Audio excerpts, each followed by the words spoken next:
Karen threatened Grandpa with fines, then signed a cease and desist under court supervision. The air in Willow Creek was thick with the scent of blooming roses and fresh soil until Karen Whitmore stormed into the community garden, her heels sinking into the dirt like daggers. She was a vision of entitlement, a tailored coat, diamond earrings glinting in the sun, and a sneer that could curdle milk. In her hand was a clipboard, clutched like a weapon, as she barked at 78-year-old Grandpa Ellis, the garden's beloved caretaker. "This eyesore of a garden violates HOA rules," she declared, her voice slicing through the quiet morning. "You'll pay fines, old man, or I'll have it bulldozed."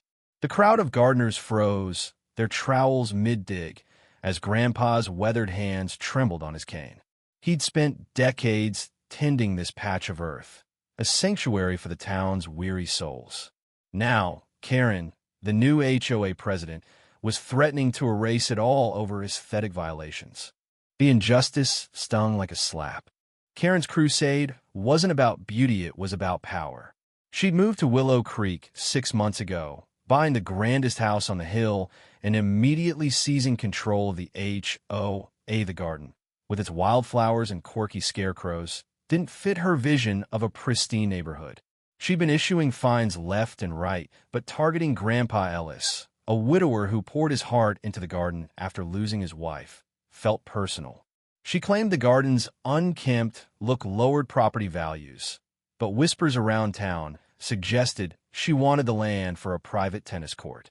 Evidence of her vandalism started small torn petals, snapped stems, but escalated to uprooted roses and smashed trellises, all blamed on vandals.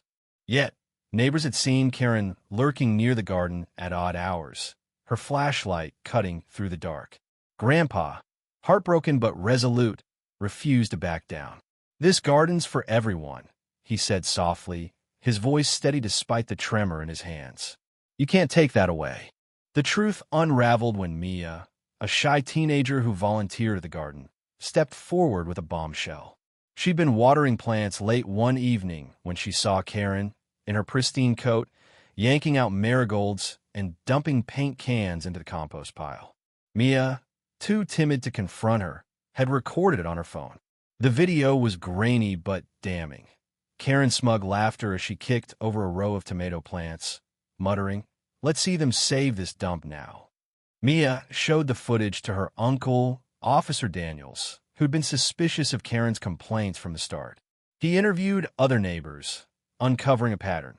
Karen had been bribing a local contractor to inspect the garden and falsify reports of code violations.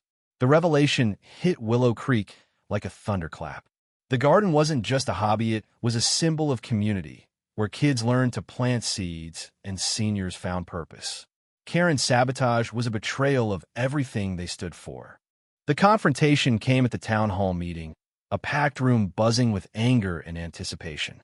Karen strode in, her chin high, dismissing the accusations as slander from jealous nobodies. Grandpa Ellis stood at the podium, his frail frame dwarfed by the microphone, but his words carried weight. "This garden ain't just dirt," he said, his voice cracking. "It's where my Mary's roses still bloom. It's where we heal." Mia, trembling but brave, played her video on the projector. Gasps filled the room as Karen's vandalism played out in pixelated clarity. The crowd erupted, demanding justice.